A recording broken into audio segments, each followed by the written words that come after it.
YouTube battle community, Beatles fans, random people on the internet, my name is Giggens, and we are here today to talk about the Beatles' 1980 compilation Rarities, released through Capitol Records, which is a slightly different variation on the original version of this thing that came out in a Beatles box set in the late 70s in the UK. So, this version is different because it collects mostly the American stuff that was missing at this time. The Beatles one that came out on the Beatles box set, it was called the Beatles Collection in the UK in 1978. That one collected all the stray singles and B-sides that were on their official albums and put them onto that album as a set, which would eventually become Past Masters about 10 years later. This version collects all the stuff that wasn't available in America. So there's some German stuff on here, different mixes, some unique mixes, and a couple of things that weren't available here in the States but were available in the UK. So this came out March 24th, 1980. It hit number 21 on the pop charts and did go gold, which is pretty cool. And it's a nice little set. Part of me thinks it's a bit essential. So part of me thinks it's not so essential, but I would recommend buying it purely because there are a couple of mixes on here that have never been available on CD or streaming or anywhere else. It's the last Beatles album that came out while John was alive, as far as I can tell from looking at the history of the Beatles records here. This was the last thing that would have come out in his lifetime. And this is a second pressing. The first pressing has no George Martin credit on the back. The second pressings do. So this is the second pressing here. I've had this since I was in high school, I think. And he also, on the first pressing, mentions that on Helter Skelter that John yells, "I've got blisters on my fingers," which of course is incorrect. So yeah, there's a couple of different mixes on here, and a guy named Randall Davis put this together. I guess worked for Capitol, and he tried to use the butcher cover as the front cover, and at that point in time, they still said no. So instead, they were able to put it on the inside gatefold cover, which is cool because it's the full picture of it. You get to see underneath their kneecaps. There's the more legs and a little bit more on top. So it's the full picture, not cut up for what would have been on the album jacket. So that's kind of cool.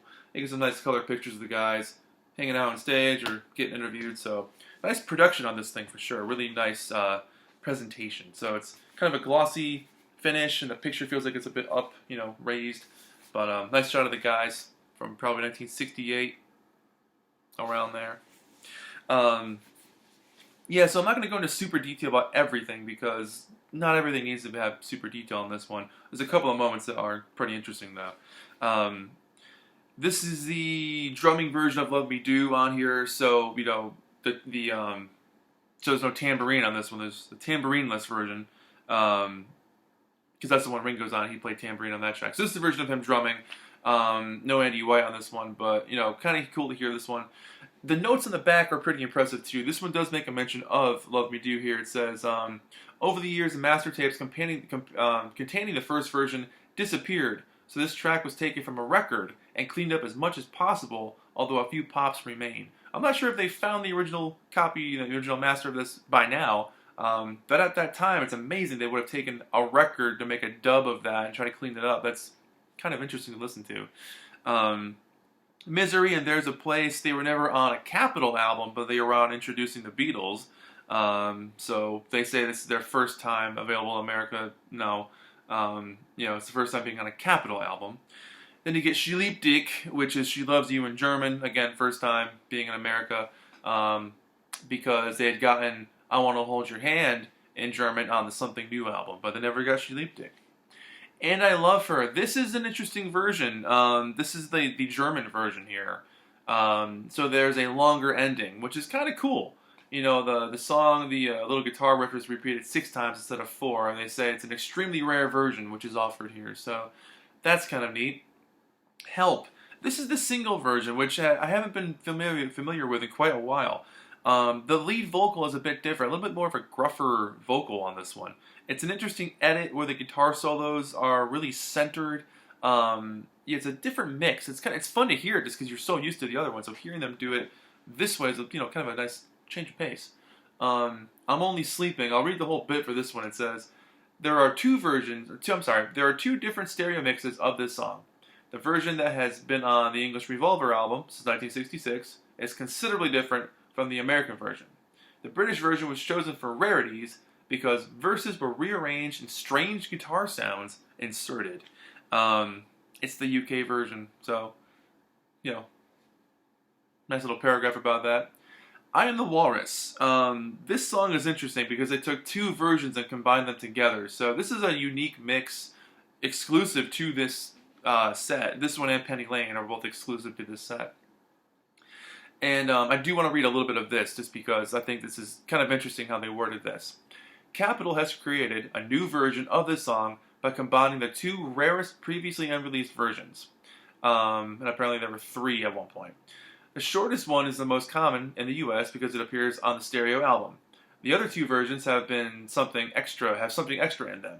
The Capitol US single has a few extra beats in the middle of the song, right after the words I'm crying and before the words yellow matter custard. The stereo version from England has the intro riff repeated 6 times instead of 4. Now these two oddities have been edited together for the first time. It's interesting to note that on every stereo version of this song ever released, the song becomes fake stereo almost exactly 2 minutes into the tune, with the bass predominantly on one channel and the highs on the other. So that's kind of interesting. So a unique mix of I Am the Walrus just for this record. It's never been released on anything else, as far as I know. Side 2 starts off with Penny Lane. And again, it's one of those, let me see how they did this one. I think this has the horn mix at the end. Yeah, this one has the horn mix at the end. Which I think came out on Anthology 2. I think you can hear that version there. Helter Skelter, this is the British version here, the UK mono mix. And it doesn't have the classic ending where it comes back and has Ringo screaming, "I've got blisters on my fingers," and it just kind of fades out and that's it. So if you've got the British White Album, you've heard this. Don't Pass Me By, again the mono UK mix, so nothing too crazy different about this one. The Inner Light, this is the first time it's been on an album. You know, it was a B-side to Lady Madonna, and the first time ever been on an album, so kind of cool to include that here. Across the Universe, this is the original single version, which is kind of nice to have on here. Yeah, more of a chill, laid-back version, which is quite nice. Then you get You Know My Name, Look Up the Number, which, you know, classic track, B-side of Let It Be. Never been on an album before, so, you know, first time for that. And then the Sgt. Pepper Inner Groove. This one kind of bugged me because, again, it's been a while since I've played this album, and to hear just literally 2 seconds of the Inner Groove and then it's over was kind of dull. You know, on the CD version, when it came out in the late 80s, they just repeated that forever and then faded it out. So that's how they should have done it here, just repeat it at least a few times. So you hear it literally for 2 seconds and then it's gone.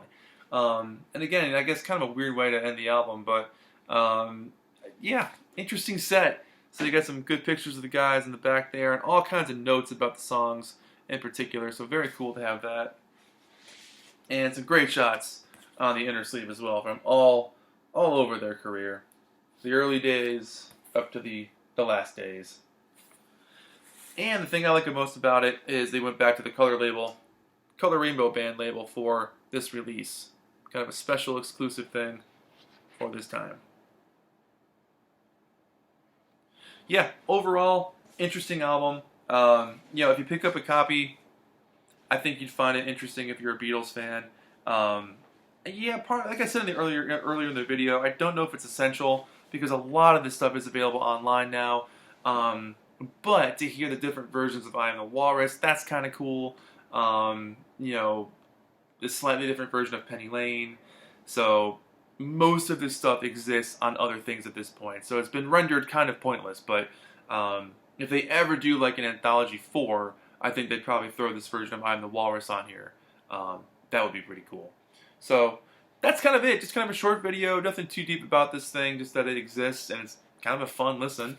You know, if you're a Beatles fan, you'll enjoy it. There's nothing bad on here. It's the Beatles, so it's all good stuff. But nice pictures of the guys.